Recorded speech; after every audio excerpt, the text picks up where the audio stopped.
Catholics, Nazis, and eugenics. Oh my. This requested video comes from a regular around these parts. Switched on, young man. And I just want to say I really appreciate the requested videos, not just because it's nice to have a few Benjamins in my pocket, but also because it gives me an idea where you guys are at.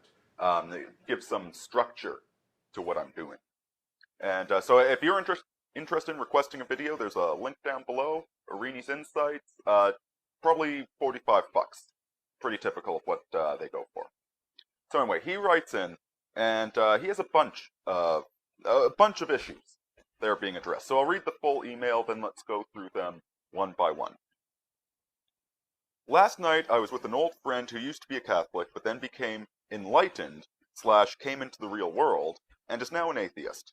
We do, however, still get along quite well, and regularly discuss politics and some philosophy. Last night, however, he began talking in earnest about the necessity of population control and how he thought the best way to go about it is a form of eugenics. Not eugenics like Nazi Germany, which he said was fucked eugenics up, for everyone else, but a reversing policy of the welfare state. Instead of giving money to single mums with lots of kids and no dad, you pay people to not have kids. He is convinced that population growth is a bad thing, and that it's an unfortunate necessity that we must slowly choke the population to a controllable number. Over the course of about 10 minutes, I could no longer hold my tongue and finally admitted, among other things, population control is atheistic propaganda due to the fact that they only see life here on Earth as the end-all, be-all of human existence and have no hope of an afterlife or higher purpose. He retorted, among other things, that population control, and especially eugenics, was a Christian invention via Hitler, who was a Catholic. He even went as far as to quote right out of Mein Kampf. He also told me that the Catholic Church never excommunicated Hitler. Alrighty. Good Lord. Alright, so let's start right off the beginning, with this kid going from Catholic to atheist, and let's talk about that. You know what? This kid was never catechized properly. And quite frankly, clergymen, I'm looking at you guys. Alright? And when I say catechized, I don't just mean taught what we believe in the church, but also taught why we believe it. You know, it's most of the sermons I hear when I go to church, most of the sermons are about, you know, try and be less of a jerk this week, try and be a little bit nicer and less judgmental, and you know, that stuff is fine. Okay, like that stuff, yeah, it's, you know, it's not heretical or anything like that. But nowhere do we talk about, very seldom, I should say, I've seen some really good sermons, but very seldom is there serious discussion about the wages of sin. You know, quite frankly, it's guys like my colleague Common Phil who are doing the heavy lifting that you guys ought to be doing.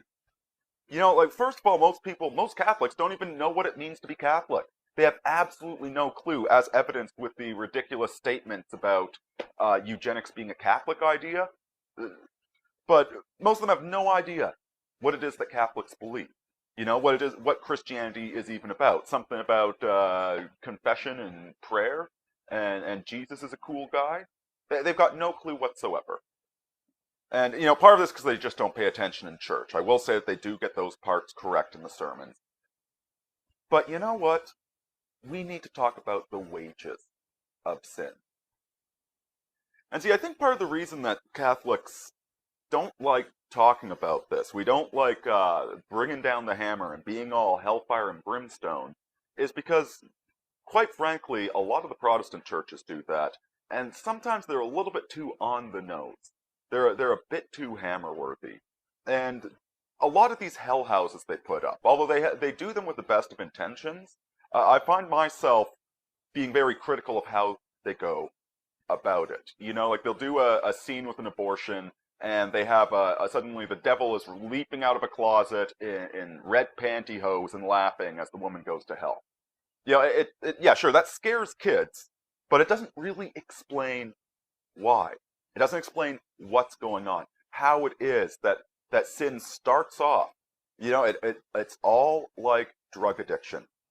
You know, when you start off, the drug gets you high, it's a lot of fun, It's a new experience, but 5 years down the road, 10 years down the road, good Lord, it's the drug just gets you to normal. You just need it to get through the day, and everything is gray and flavorless and empty and meaningless, and you resent all the people you associate with. You wind up living in hell on earth. And this is what Common Filth does. Seriously, if you're a clergyman, go watch some of his videos. He illustrates how going down these paths is going to send you to hell. I see people all the time that are living in hell. It's not hard to find them. Poke around on the internet, look at some of these atheists. And I'm not talking about agnostics like Dawkins. Okay, Dawkins has some genuine love of things and an appreciation for beauty. He's one of the good ones, even if he is the most philosophically, well, I mean, you've got Neil deGrasse Tyson, okay, so he's not that philosophically ignorant compared to that joker. But he just really doesn't know what he's talking about when it comes to philosophy. He does have an appreciation for beauty, however. But look at these other philosophers, especially the YouTube variety. These people are just the most the cancerous, ugly. Look at the amazing atheists. These pathetic, shambling wrecks of human beings. This is talk about this. Talk about these drug addicts. Talk about the consequences of sin. Talk about hell. Talk about where all this stuff goes. Because you know what? You're not explaining this to kids. You're not explaining what it means to be a Catholic and what the consequences of sin are. And so they go on the internet and they run into the atheist community. They run into the modern, the modern culture, and it says, "Oh, hey, yeah, you could just have sex and wear a condom. It's all right." And when you're a 20-year-old idiot, that sounds perfectly sane. Yeah, play around in your 20s, get married when you have a bit more money and you want kids. Yeah, sure. Until you get to the end of your 20s and you realize that you wasted a lot of time on useless women. The women were catching STDs that were driving them infertile. Everybody's emotions are all banged up, and you spent your 20s partying and you accomplished nothing for it. Yeah, talk about that. Because right now you're saying drugs are bad, okay? But you're not explaining why. You're not explaining the consequences. You're not explaining the different degrees, any of that. So the first guy comes along with his sex, drugs, and rock and roll, and you got an immediate convert. And they've got all the rationality to back this up, and the church isn't using any rationality to explain why they're wrong. Which is just absolutely, utterly pathetic. Okay, we have been, we still are the champions of rationality, of logic, of the scientific method. Okay, we were the ones that maintained those texts when Rome fell. We were the ones that promoted all of this. You don't get science without theology. And yet we're letting a bunch of juvenile atheists that just rationalize all of their sins run roughshod over us. Utterly pathetic, okay? We need to, the clergy needs to be doing this. We as individual Catholics need to be doing this. We need to get a hold of this. Because we are not preparing these kids for the world out there. Just be good, Johnny. Just behave. That's not going to work, okay? And heck, just telling people to behave. That's... Christ wants you to understand. Anyway. So now we go on. Okay, eugenics. Eugenics and Nazi... And I just want to say, obviously if you're still talking to this guy, he's obviously a K-type. Or he's obviously rational. And I'm very familiar with a lot of the... I could probably recite the exact same arguments that he was reciting. Not a bad kid. He's just, the church has absolutely failed him. So he's talking about eugenics, Nazi Germany, etc., etc. And how they ruined it for everybody. Now, first of all, he's got a major point. Okay, the fact is that, genetics are a real thing. We breed animals to try and make sure they're healthy, they're successful. royalty, was like we've done this with humans. I mean, again, these freaking atheist materialists, they believe in genetics and breeding and all of that, but they don't believe, well, eugenics means you're a right-wing Nazi. And no, the thing is what Hitler was doing, and it's again, this was not some sort of well thought out policy to try and encourage traits that are beneficial to society. No, this was in the middle of war, a bunch of crazy people got control of things. And of course, they got these ideas from a bunch of filthy Democrat psychologists in California. All right, that's where eugenics comes from. It starts in California. They hear about this new Nazi government. They're like, oh, yeah, these guys, I bet we could infect them with our virus. So they go over there and start telling the Nazis about eugenics. And a couple of crazy scientists, a couple of just absolute psychopaths, they use this as an excuse to start doing these just horrific human experimentation. And, like the stuff Dr. Mengele did, yeah, and his stuff wasn't really eugenics, but it was just, the stuff he did wasn't even scientific. Okay, like the research, there's a lot of Nazi research that Operation Paperclip, where they brought these Nazi doctors over and didn't charge them with war crimes that they probably should have been charged with, just because the torturous, sick scientific experiments they performed were valid and have helped save thousands upon thousands of lives. What Mengele was doing wasn't even science. Okay, like the one guy that saw his research papers burned all of them because it was just sick, sadistic torture under the guise of science, but it really didn't conclude anything. And the same thing with the eugenics that we're talking about in Nazi Germany. The eugenics program was not well thought out. Okay, it was very presumptive. It was being used for the sake of using eugenics. It was evil for the sake of evil, under the guise of things. Same thing, and by the way, we were doing the same thing here, just to a lesser degree. Like they're up in Alberta, Canada, same eugenicists from California, go and influence up there, and they start sterilizing people in mental hospitals without without the patient's consent, without anybody's consent, and it was just absolutely horrific. They're going, you know what? Again, this is not science. This is not eugenics. This is not anything. This is just, oh, we have power over these people. Let's label them as unpeople and sterilize them because we can. So yeah, the whole Nazi eugenics thing was absolutely atrocious. And see, what we've developed nowadays in the West is a dysgenics program. We punish people who are successful. We prevent them from having children, while paying people who are unsuccessful, paying people who are antisocial, paying people who are ill to have as many children as they possibly can. So that we've actively created a dysgenics program.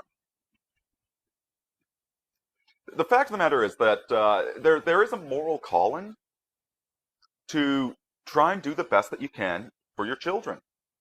The hemophilia cases with the was it the Habsburgs?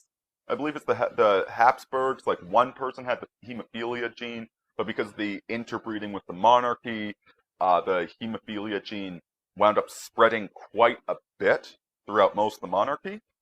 That's the sort of thing that with modern understanding of reproduction and genetics and disease, we as individuals should be taking accountability for that.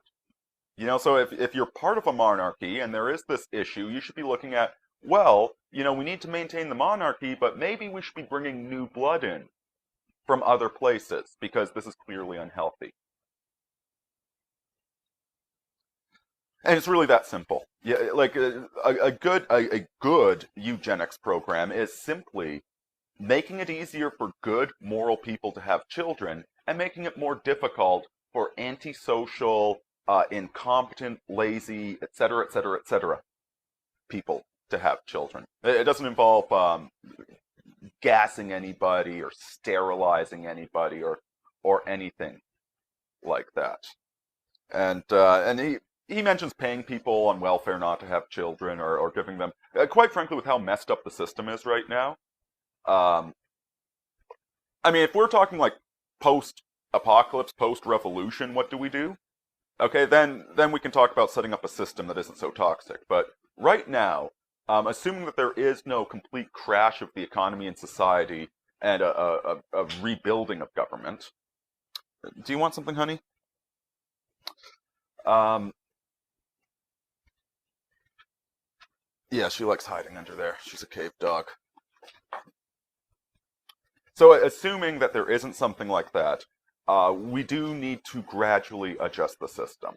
And yeah, I'm a Catholic, I'm against birth control, but you know what? I'm against sloth, I'm against fornication, I'm against a lot of things.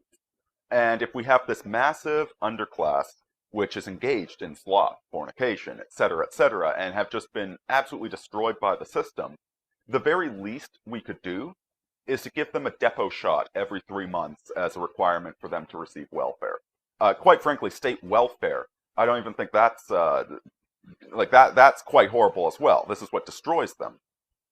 But if we can't get rid of it overnight, that might be a stopgap solution. If they're Catholics, maybe they should get off the welfare. And if you, as a Catholic, don't want them getting depot shots, then convince them to get off the welfare. Quite simple. Oh, God. So next, he goes on. Okay, the whole overpopulation thing. Overpopulation. And again, you just love this coming out of atheists, don't you? So overpopulation. Yeah, we act as if this is a problem in North America or Europe. It's not. People are not replacing themselves in North America and Europe. Whereas when you look at Africa, all of these atheists, these atheist secularists, there's too many people, we need to control population. Then why don't you go to Africa? Or would that be racist? To note that we've installed this huge welfare program that undermines the local economy, pumps free resources in, so it encourages profligate breeding, it encourages no marriage, no morality whatsoever. So we need to cull the population. And how exactly does this eugenics or this desire to cull, how does this become a Catholic thing? Okay, the Catholics say, go forth and multiply. Very similar to the Protestants who say, go thee forth and multiply. King James joke there. So the Catholics want to control population, or is it they just want to murder Jews in Germany? Very unclear. But no, the problem is not that we have too many people. Okay, the population of the Earth could be much, much higher than it is. And without us all living in poverty, without all of us stepping over one another. See, part of this is a delusion that comes from the fact that liberals live in big cities. And big cities are crowded. They're rabbit warren. Okay, they're mouse utopias, and these people are going nuts. And in the mouse utopia, all the mice want to kill all the other mice. Even though, and this is John Calhoun's mouse utopia, an experiment he ran several times, put these mice into an environment where they have everything they could possibly want. And he starts off with just a handful of breeding pairs. And I think the maximum population that these things were designed for was 7,000. But every single time he ran it, the population peaked about 3,500 or 4,000 mice, and then they all died. So this whole overpopulation thing, it's a psychological reaction of living in this free resource, city-based, crowded utopia. Fact is, there's plenty of room on the Earth. Plenty of room. The entire population of the United States could move into New Hampshire, and everybody would have a nice little quarter-acre house with a lawn and parks and everything you want. They would be living in a nice little suburban community. The entire population of the United States and New Hampshire. So no, there is no overpopulation problem. What there is all of these economic problems. And these economic problems boil down to free resources. So if we talk about the ghetto and how some of these people, they're having 17 children by different fathers, and somebody got to pay. Yeah, these people have been so conditioned to have free resources to breed completely recklessly. And of course, it's only the worst ones that do that. The people that do have the higher IQs, the ones that gentrify neighborhoods, the ones that work at regular jobs, these people don't breed at all. They become the beautiful ones. You know, they do absolutely. They become homosexuals, or they're on the pill. They're doing the Sex and the City lifestyle until, if the STDs don't make them infertile, life does. You know, and then, you know, they're 50, 60, 70, and they're living in a nursing home, just quiet desperation in those last 10 years. And then Africa is just the same problem of the ghetto writ large. We send them free clothing, and so there are no local textile manufacturers. You know, we send them free food, we build free houses for them, we do all of this stuff. All of it undermines the local economy. All right, all of it conditions them for all of this free stuff.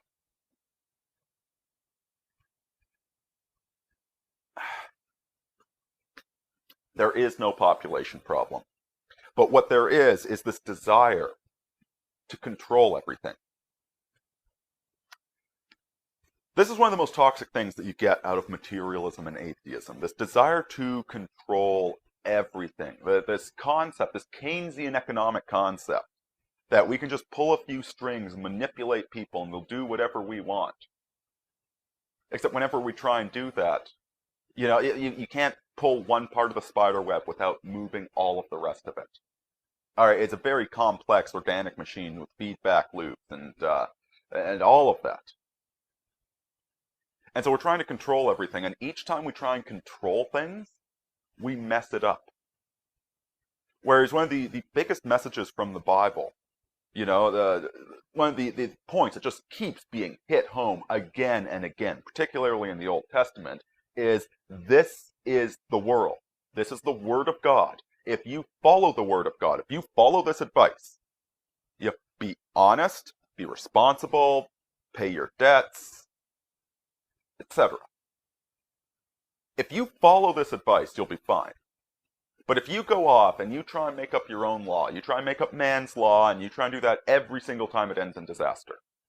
You know, this is the way the world is, whether you like it or not. And the materialists, the atheists, these people, they think that they have mastered the universe, they are in control of everything. Just because you can build a bridge doesn't mean that you can control traffic. You can force traffic to do what you want. Okay, if you want a good traffic system in the city, you need to accept that the traffic's going to do what it wants to do, and you need to accommodate it. The universe is going to do what it wants to do. You need to accommodate it. You can't force people to have a better society. You need to let them make a better society. This top-down approach, this managerial, this Keynesian approach does not work. And so this is where this is part of the reason you get the overpopulation thing, is because, all these people, all these rednecks with guns, we can't control them because they live out in the country. We need to get rid of the population and put them all into boxes so we can control them, and then it will be paradise. Every time you try and do that, it turns into a nightmare. And it's exactly these exact sort of policies trying to control things and manipulate them that actually create the huge population boom in Africa. You know, we understand the boom-bust cycle when it comes to predator-prey relationships in national parks, and yet we refuse to apply this to human beings. You know, and they say that we're superstitious for saying that humans have a soul. Good Lord. All right, so finally. So just to briefly recap that, there is no... Eugenics was a Christian invention via Hitler, who was a Catholic. What is that? I don't even know what that means. You know, if you're talking about that it was Christianity, it was a monk that developed the whole concept of genetics, then okay, I guess you got a point there. You know, Christians always have done most of the heavy lifting in science, haven't they? All right. let's deal with this final one, and let's just first this whole Hitler thing. These bloody materialists, and this isn't the church's fault, okay? This is the education system. This is the parents' fault for sending their kids to public education, which has just completely devolved into a comic book. Hitler is basically the Red Skull. All right, Hitler's the most evil man that ever lived. It's like, oh my God, how did anybody, the Nazis, why wasn't Hitler excommunicated? All right, first of all, Hitler's not the only person to ever genocide anybody. Okay, look at the Holodomor.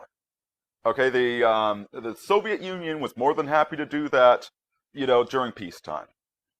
Okay, we've got Cenk Uygur. As he thinks it's a funny joke. He named his show after the Armenian genocide because he's a racist that hates Armenians. There's the Hutus and the Tutsis. Another genocide. The UN didn't step in to do anything for that one, now did they? Plenty of people, plenty of governments. This happens all the time.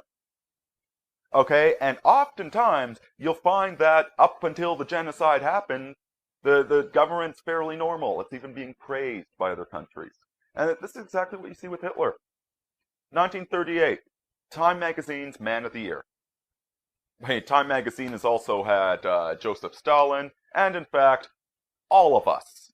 Time Magazine's Person of the Year. Yeah, see that butchering of the language? Man of the Year includes the female sex in the English language, but we like to butcher it.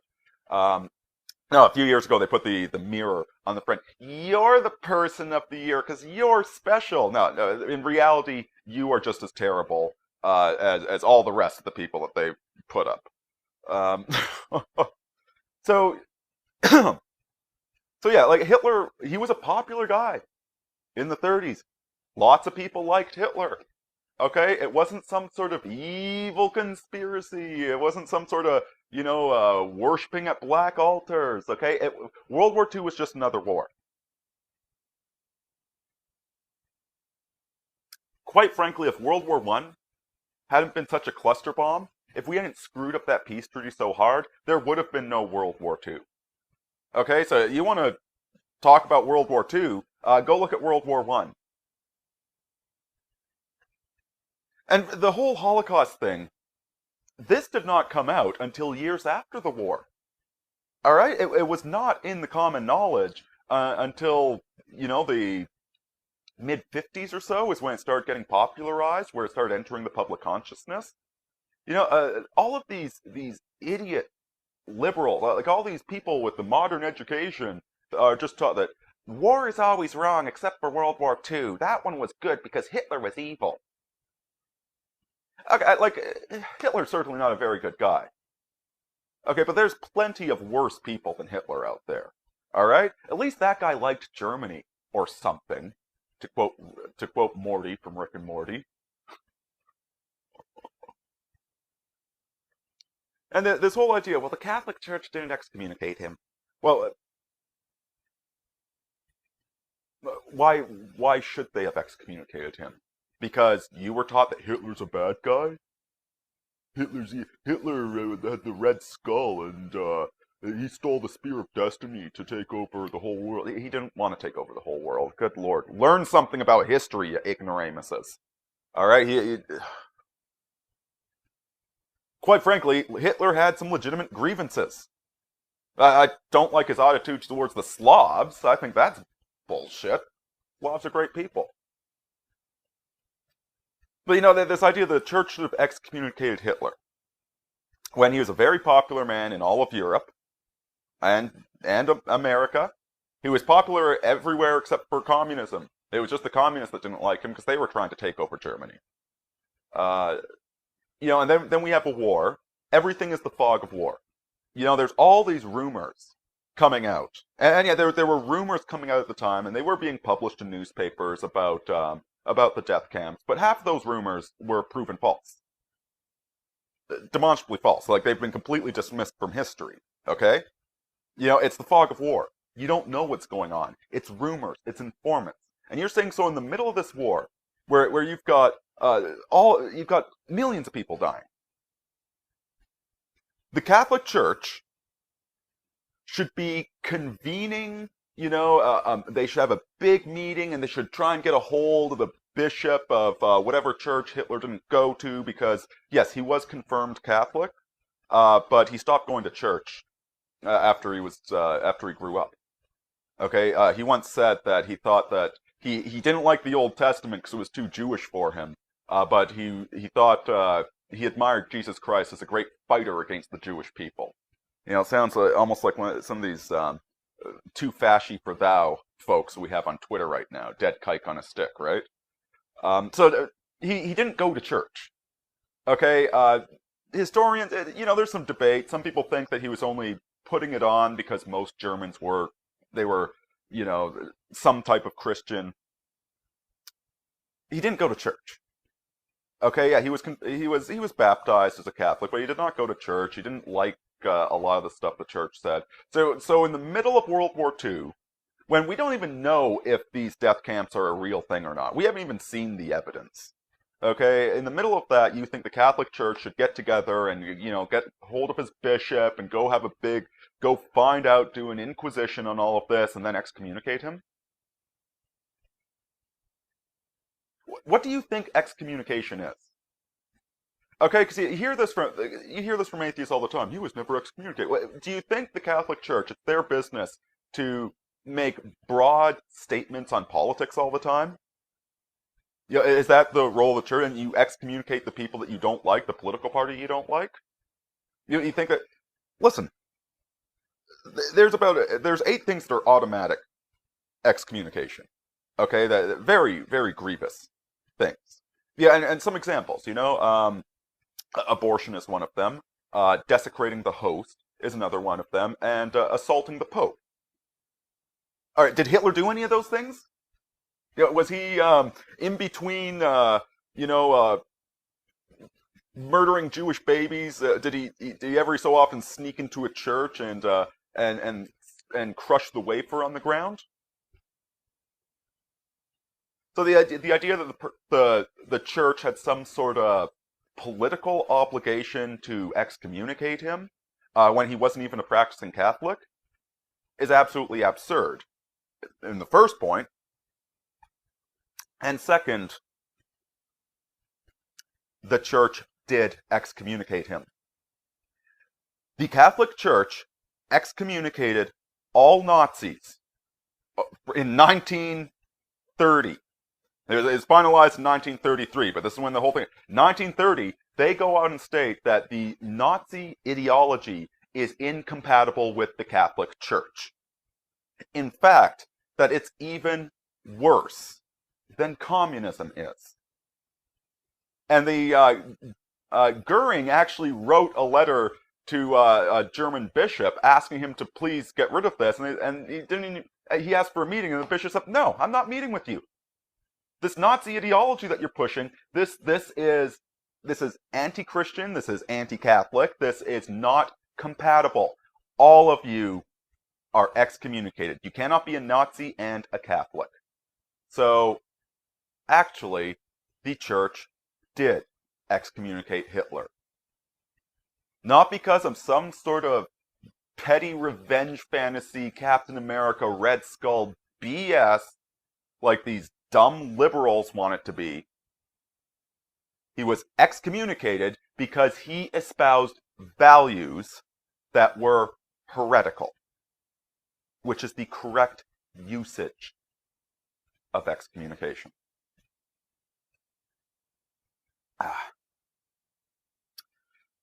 Now listen, I'm going to presume that your buddy's watching this. And I know I've been very argumentative and harsh, and I want to, toss him a bone.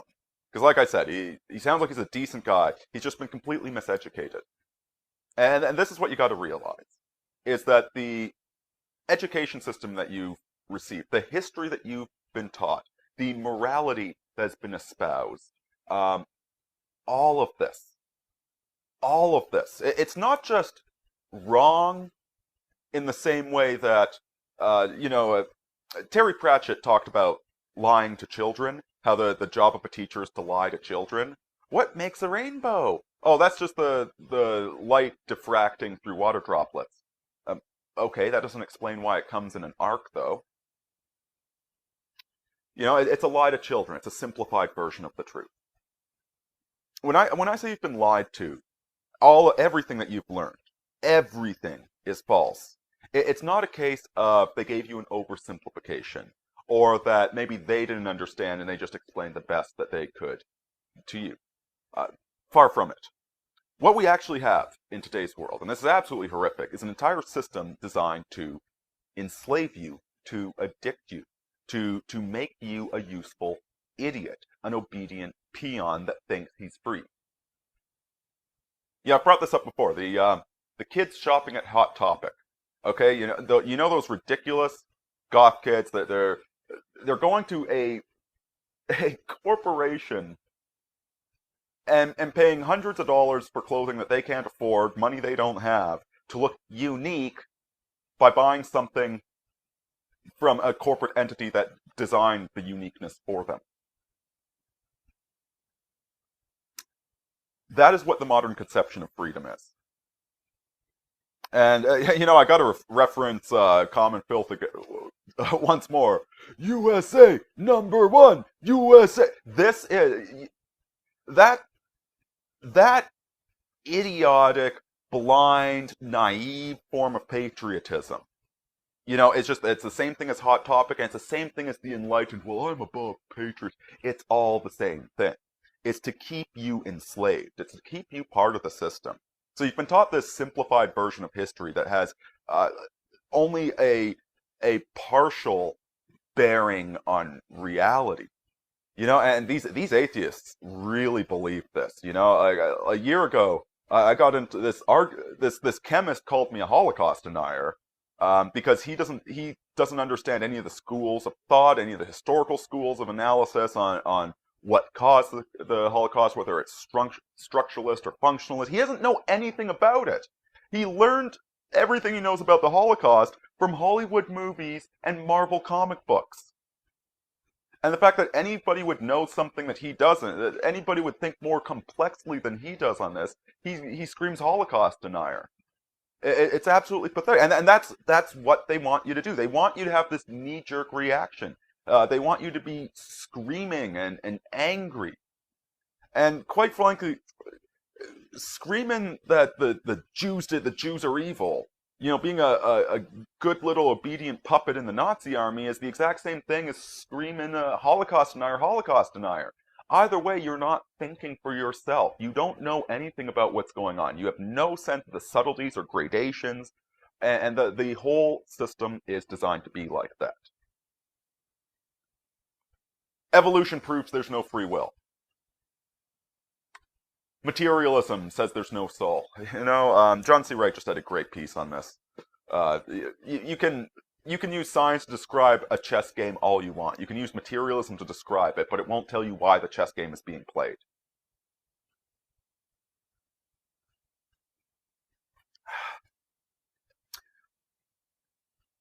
Realize that there are powerful forces that benefit off of you being ignorant. These forces want you arrogant and ignorant and close-minded to anything else, anything greater than yourself. And see, that's not the church. The church has always pushed people to explore the universe, to understand it. And they put walls up, they put fences up saying, no, there's a cliff over there. Whereas these people are encouraging you to go down the cliff saying it's fun, and making a profit off of you in the process. But you are going to hit the rock bottom. You are going to fall into that pit if you follow that path eventually. And you know what? I guess at the end of the day,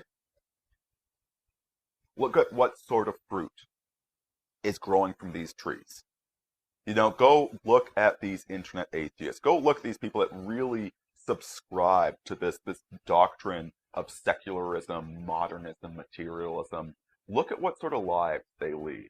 Look at how vicious they are, how little beauty or happiness or love they have in their lives. By their fruits you shall know them. You're obviously a smart kid. You just need to open up your mind a little bit more and stop looking for simple explanations that you can swing around like some sort of cudgel. Anyway, thanks for the question, brother. Aurini out.